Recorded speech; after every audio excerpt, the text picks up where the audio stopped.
Welcome to this week's edition of UTA Spotlight. I'm Keshonda Sherman.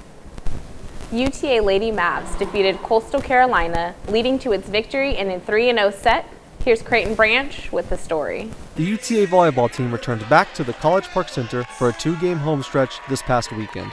The highlight win of the weekend came on Friday against Coastal Carolina as UTA swept the Chanticleers 3-0 in convincing fashion. With Coastal Carolina undefeated in conference play at 5-0, UTA came into the game as underdogs, but the team was able to rally around senior Zanelle Gather's energy to pull off the upset, who also added 10 more kills to her weekend stat sheet on Saturday against Appalachian State. It means a lot to go out there and just show how much you really want it, and it helps the team, and we all just build off of it, and it's helped us a lot to have confidence and, bring the energy.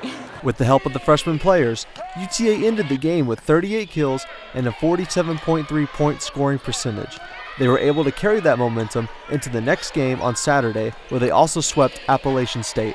We've had lots of freshmen on the floor this year, and they've all done a real nice job, and they definitely have some confidence, which is not always super common with freshmen, and it's a lot of fun to watch, and they keep improving. Everybody in the program's improving, which is making our program better. The Mavericks will play their next game here at College Park Center on October 26th and 27th, where they'll take on UL Monroe and Louisiana. We know every night is a battle in this conference, and this was a pretty awesome weekend to come away like this, and we know we got a big weekend coming up on the road next weekend. Creighton Branch, UTA News. UTA's Department of History hosted a video game tournament introducing its newest class, History of Video Games. Here's Tyler Bergstrom with the story. UTA's Department of History hosted their first video game tournament at Free Play Arcade last Wednesday in collaboration with their newest class, History of Video Games. The event attracted several students ready to compete, from casual fans of video games to more experienced players.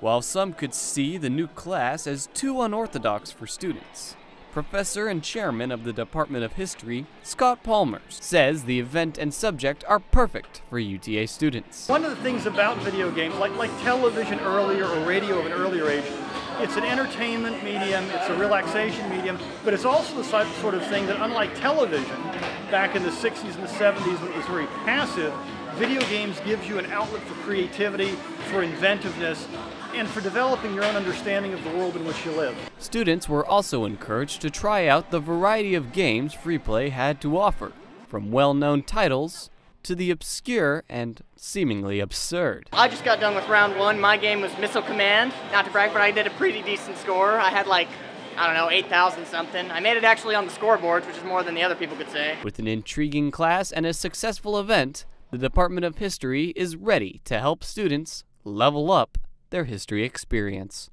Tyler Bergstrom, UTA News. A UTA student proposes removal of the Ernest Hereford statue located inside of UTA's University Center. Here's Mason Brighton with the story. A resolution was recently introduced to the Student Senate with the purpose of changing the name of the E.H. Hereford University Center. One of the main reasons for this is because of the KKK's alleged presence on campus. At the end of the day, they are calling themselves the KKK. On campus, the KKK stood for the Campus Club Cadets, not the Ku Klux Klan. They knew exactly what group they were trying to emulate, regardless of whether or not they were attached to the Klan. This was around 1948 to about 1952. This can be seen in social calendars from the time. They engaged in social activities just like other clubs on campus. While their name was the Campus Cadet Club, they most often used KKK. All of their events, KKK dance, KKK nightclub. With the club not having a direct link to the Klan, I wanted to know how far their influence actually reached. So they were actually in charge of the military balls for a certain point in time in the late 50s, from 54 to 56. In 1956, the room reservation for the military ball was not made by the Campus Cadet Club, but in fact by the Officers Club.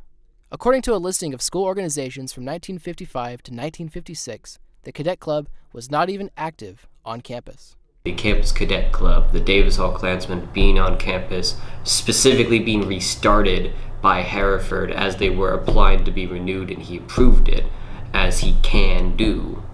Upon further review of the Rules and Regulations Handbook from 1951, I discovered that clubs were approved by the Executive Faculty Cabinet, and not directly by President Hereford. Another claim brought forth by Mark is the adoption of the rebel mascot and other Confederate symbols by the university. So ultimately, he puts in the summer with a collection of students and faculty to decide what should potentially the theme be.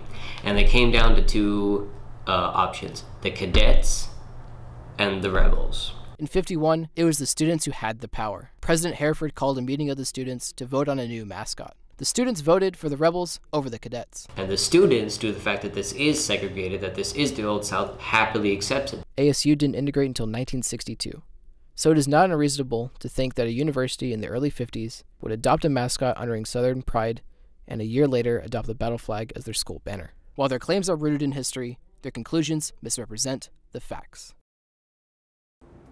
That's all we have for this week's edition of UTA Spotlight. I'm Kishonda Sherman, on behalf of UTA Spotlight producer Huyang Chang and UTA News. See you next week.